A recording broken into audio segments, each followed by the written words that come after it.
How many of you know me? Oh boy. For those of you who don't, I don't know you either, so that starts us off on the same page. There's some big people in the audience today, so I don't really want to steal their thunder. Jeff Williams is the master in marketing, so I'm kind of nervous speaking in front of Jeff. We're going to talk about a couple of things today. What is happening in the market? I heard you talking about marketing and branding. Okay, so we're not going to go into the technical details of it. You'll have to excuse me, I don't sound this bad normally. But I've been fasting, so I can't even drink water. So that kind of gets to you after speaking all day.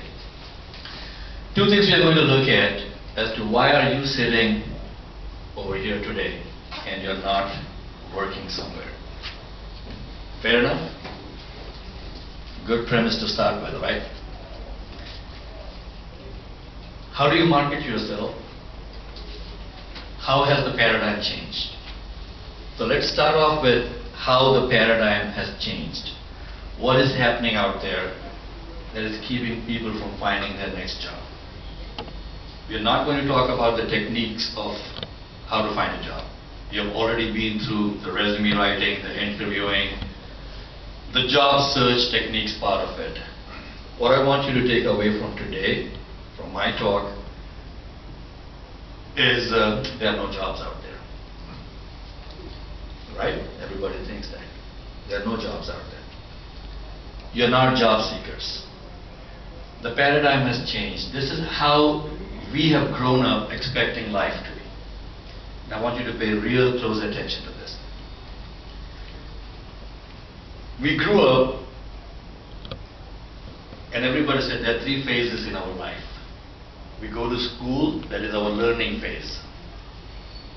So, starting at 5 years old or something, 22, 25, you have gone through your learning phase, and you get your high school diploma or your college degree, and somebody comes in from a recruiting firm, a company comes to your college, and they recruit you, you get a job.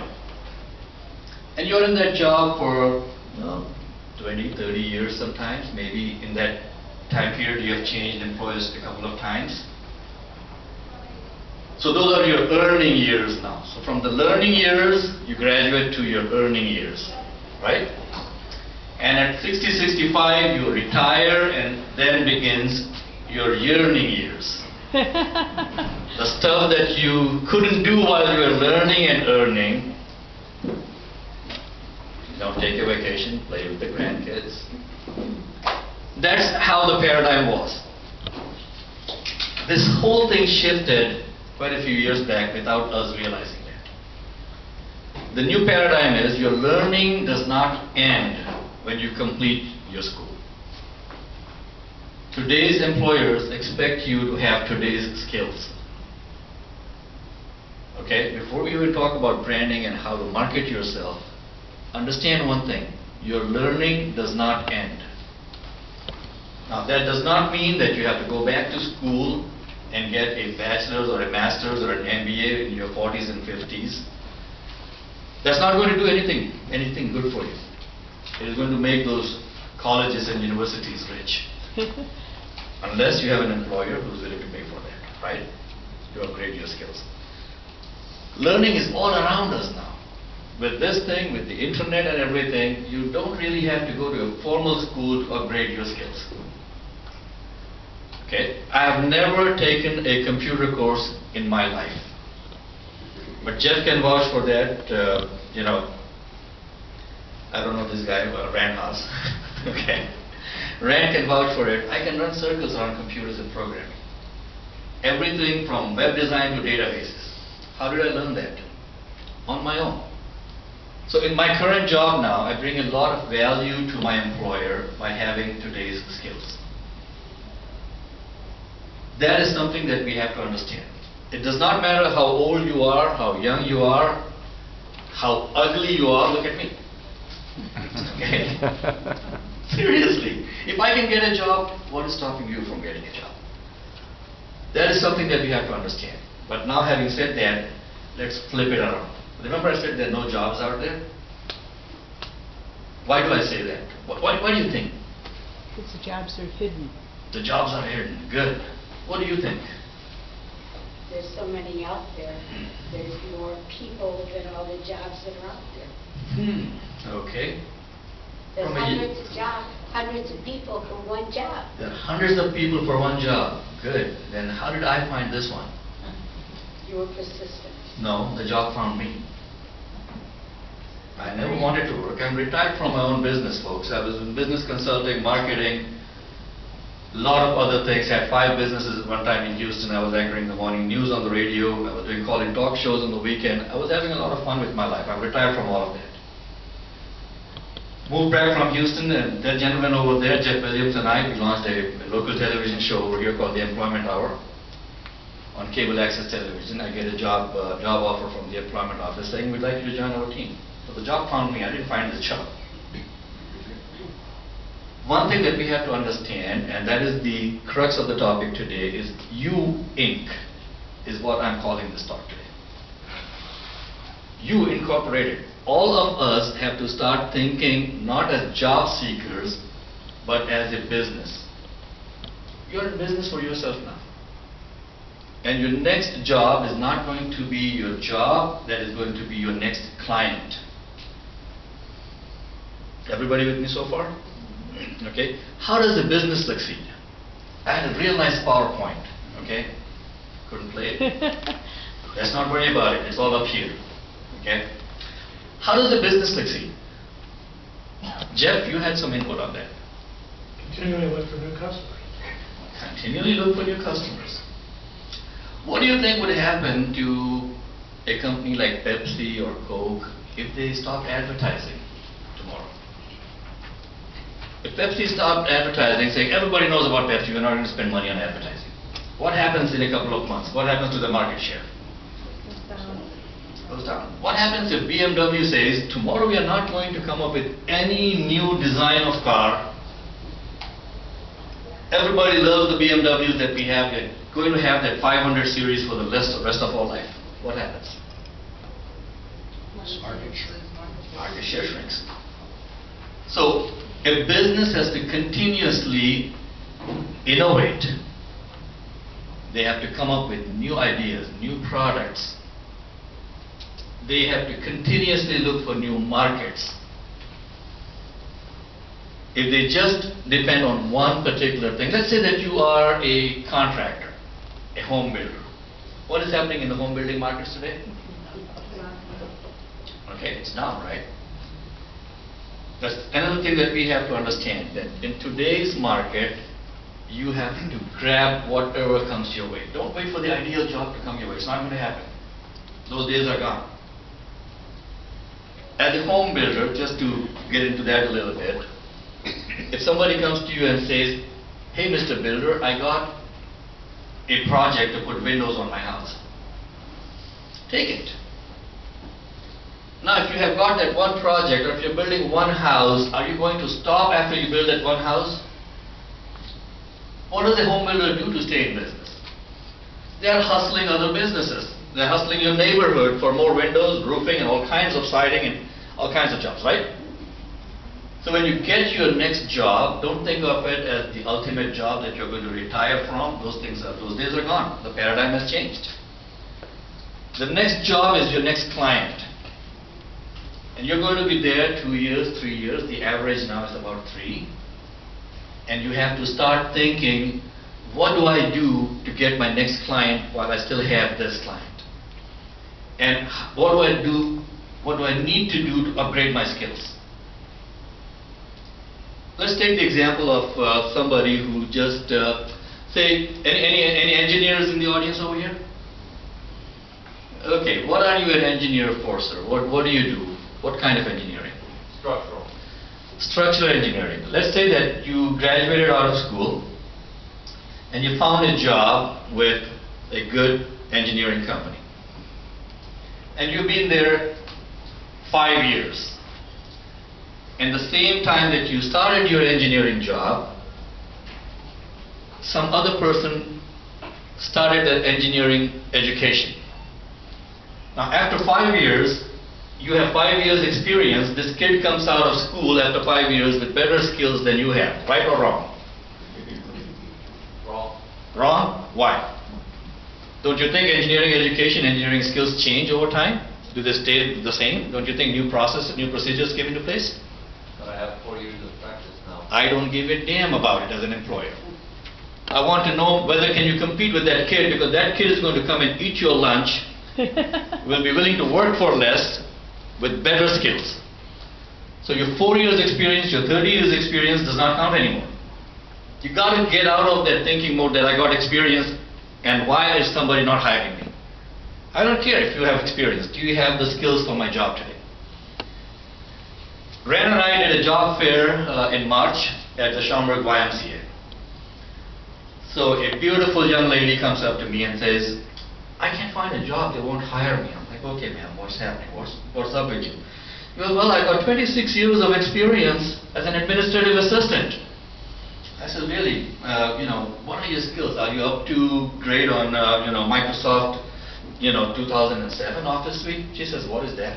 I got 26 years of experience, taking shorthand. Now you tell me, what is wrong with this picture? It's old-fashioned. Old-fashioned. You don't have the skills for today's jobs. But let's assume that you have been keeping up with the skills and you can compete with that kid. Now think along this line of you Inc. As a business, what do you need to do? You have to continuously market yourself 24/7. You don't shut your door, you don't shut your business down and go do other things. Let's see, how many of you are job seekers over here? Everybody? We'll start off with you, my victim number one. What did you do yesterday? Yesterday I updated my resume. You updated your resume. Okay. How many hours in a day, sir? Waking hours, total hours? Yeah, total hours. 24. 24. Okay. How many of you have heard that looking for a job is a full-time job? How do you define a full-time job? Monday through Friday, 8 hours a day, right? How many of you have been doing it? Let's be honest, there's no video coverage, you're not on television over here. Okay? This is a revival meeting in a small room. How many of you have been doing it? I don't see a single hand up there. So who do you blame? The economy, President Obama, President Bush, Gaddafi, or who do you blame? There you go. You got to take personal responsibility for your actions. And there are plenty of jobs, if not job opportunities, opportunities to launch yourself as a business. Plenty of them out there. And age is not a barrier. Looks are not a barrier. Sex is not a barrier. The other things, color, religion, not a barrier. It all comes from inside. You got to sit up and take notice and say, okay, I'm in business for myself. I'm You Inc. starting today. What is the capital that I have in my business? What is your capital in business when you don't have a job? You're not getting a salary. You're not getting a paycheck coming in. The capital that you have is time. Now, if you had $100 in your pocket, and I come to you and say, can I take 50? Are you going to give it to me? Say, hey, and I don't even know you. But how much time do we spend wasting in activities that are not leading to our ultimate goal of putting food on the table for our family? How much time are we wasting? Let's get real over here, okay? Now, I'm in workforce training and stuff. I can give you all the training that is there in the world, but if you don't do your part, what are you doing? Why should we blame someone else rather than take, So start thinking like a business. That's what the topic is. You Inc. I've just started developing it. I've not even thought it all the way through. You're the second, audience that I'm talking to about this. I spoke at Roosevelt University the other day. I've been thinking around it. From a business point of view, what is the disconnect? Why are people not finding jobs? Now, as the state workforce system, we have to get jobs from local employers to place in the Illinois Skills Match system. Okay? our Arlington Heights office has a job order goal of 350 jobs per month. Now Fred works on my team in the office. We have consistently beaten that goal over the past, I've been there 6 years. Every single month, we are listing over 400 to 500 jobs. So if someone comes to me and says there are no jobs out there, I ask this question, what have you done? What are you doing to get that job that is out there? Fair enough? So let's start thinking like a business. How do we innovate? How do we create new markets? Remember, 80% of your skills can be transferred to any other job. The rest you learn on the job. What I'm doing in this job, I have no idea about it. The position, if you look at the description, calls for somebody with a degree in human resource management, 5 years senior human resource management experience. Don't have it. Okay. My skills are in communication, business organization, running a business, thinking along those lines. And somehow they saw that skill in me and offered me the job. I didn't have to go looking for this. Now, am I going to be stuck forever in this job? Heck no. I've got other plans. I've got other plans. Because there's so much more that I can do. And if I don't like what I'm doing, I can always move on. Great position to be in. I don't have to go to work anymore. What I do because I love doing it. How many of you can say that? There you go, Dean Koontz. Dean is launching his own business. Okay? The most important thing is that when you start thinking like a business, it does not cost you anything at all. There's no investment involved. You already have the investment, you have the time.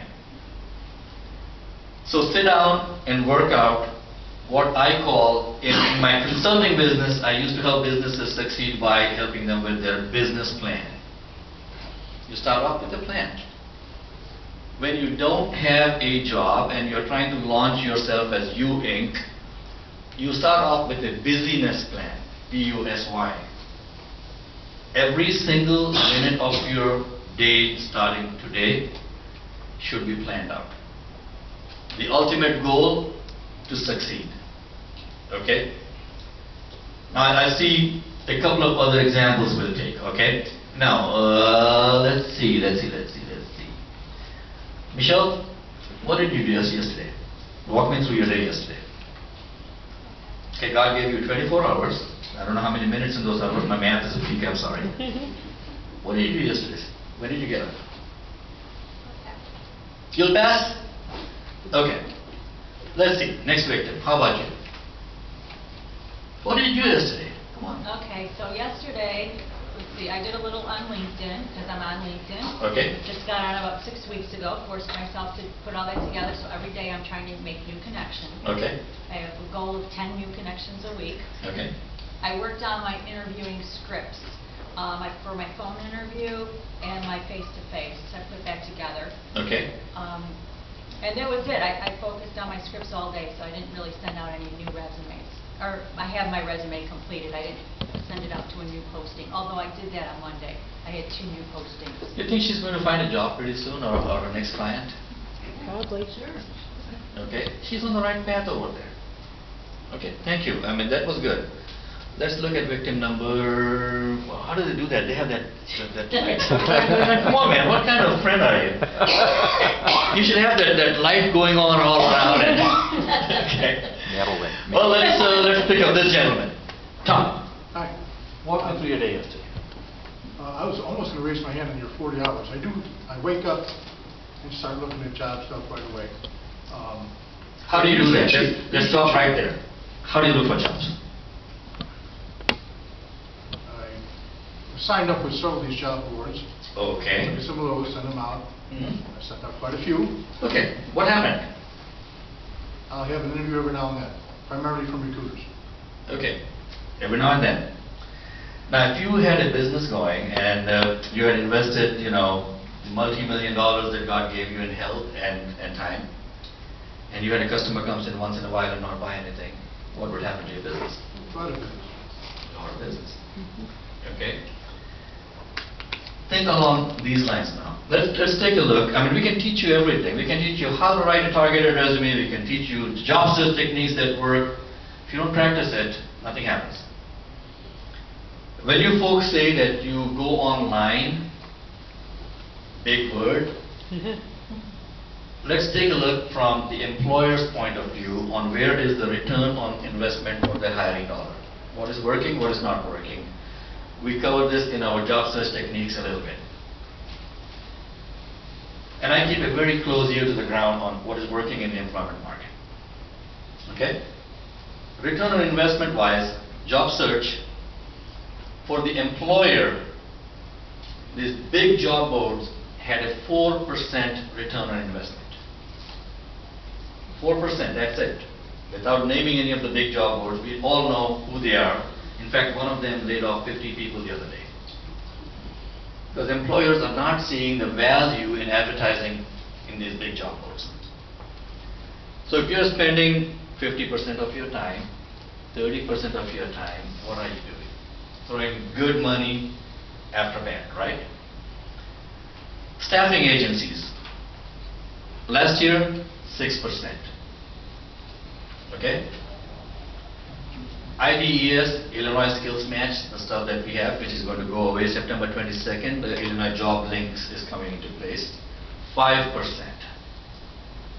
Little things like Craigslist and all that, and we're basing this on return on investment. Cost $25 to advertise on Craigslist versus 400 something plus on the other things, right? About 6 to 7% now. So that is the percentages we are looking at from the different hiring vehicles that employers have. So where did employers get the biggest bang for their buck? Any ideas? Referral. Networking. Okay, referral, networking. What else? 29% was referrals and networking, by the way. Pretty high up there, but still not number one. What do you think is number one? Schools and universities? Way down. Really? Way down. Company website. Company websites. 36% of the hiring that was done last year was through company websites. And that trend is growing now. So 36 and 29, correct my math, is what, 65? So where do you think you should be spending 65% of your time investing? In which activities? Okay, I keep hearing the word networking. Okay. Yeah, I'm sick and tired of the word networking. It looks very good, it sounds very good when you're talking computers. You got to network these suckers together, okay? But we are human beings. In our workshops, going forward, I'm putting in a new word and I'm calling it connecting. Bruce knows that. Professor Bloom is one of our volunteers. He presents the workshops. Connecting. You have to connect with people. And you have to keep those connections going. Now let's come back to the business perspective and see how does a business succeed. Again, remember you're You Inc. You're no longer a job seeker now, starting right now. How does a business succeed? Do they go and sit down in a group with other business owners who have no business?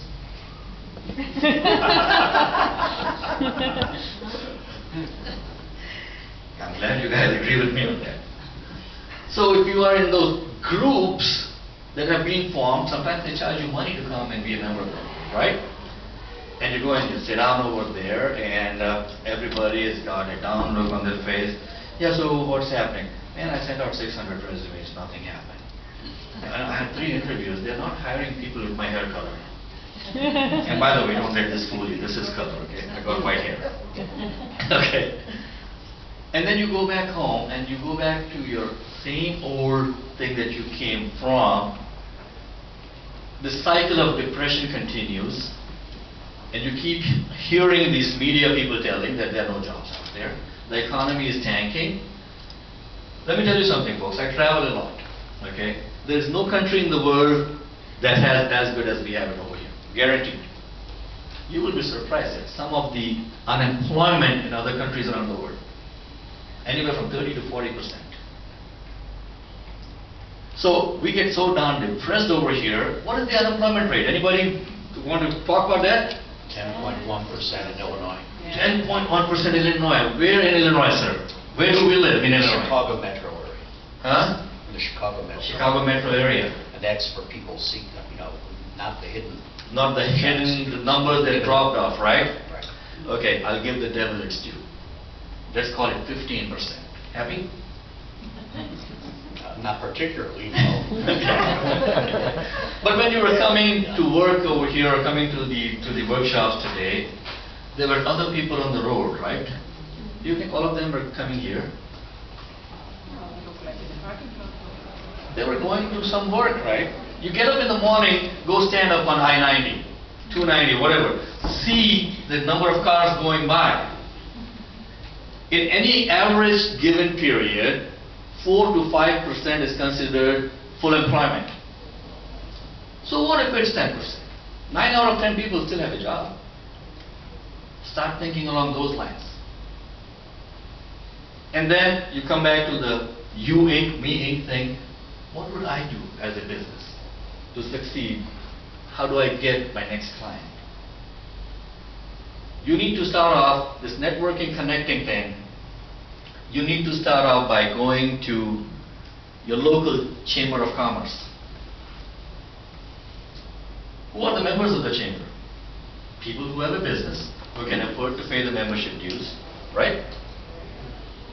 You need to go look at, we're lucky to live in the Chicago metro area. We've got so many industry events going on. The other day there was Plastics Expo at Rosemont Convention Center. Now FabTech is coming for fabrication and metal fabrication. I think it's what, November or so. Well, the design show is in September. Yeah, design show was in September. But what happens when I go to the Rosemont Convention Center, I see 900 companies there exhibiting technology. Now what kind of a job are you looking for? You? Me, business development, a sales trainer slash. Okay, business development sales trainer, right? So why don't you go to something like this? So say, hey, I don't have anything to do with technology, but every one of those companies have other positions, from accounting to sales to marketing to office positions.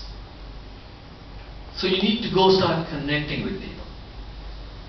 When you go to a Chamber of Commerce meeting, you're connecting with business people. In our full-day workshop, we have the job search techniques part.